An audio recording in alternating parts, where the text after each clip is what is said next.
Shows up not only in worship, but in relationship. Shows up not only in prayer, but in justice. Shows up not only in ritual, but in love.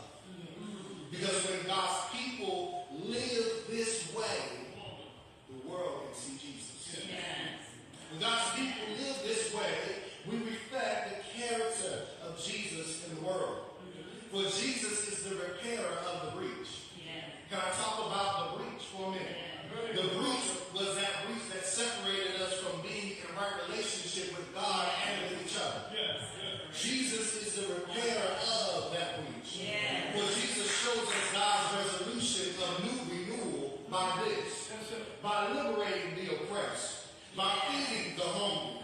By welcoming the excluded.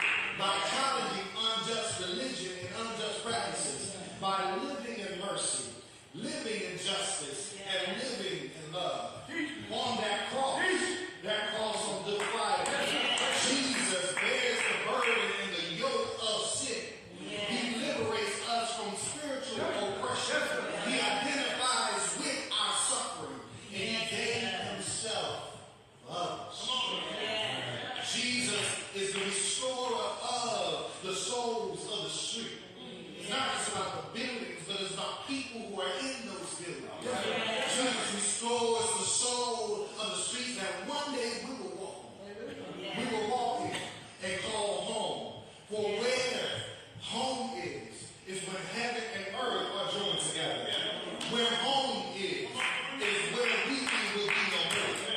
Where home is where pain is no more. Where home is where trauma is no more. Where home is where the meek shall inherit the earth. Where home is where justice is no longer thirst. Where home is where righteousness is no longer holy. Where justice and righteousness comes down like water. This is what home is. Home is where true peace is eternally established.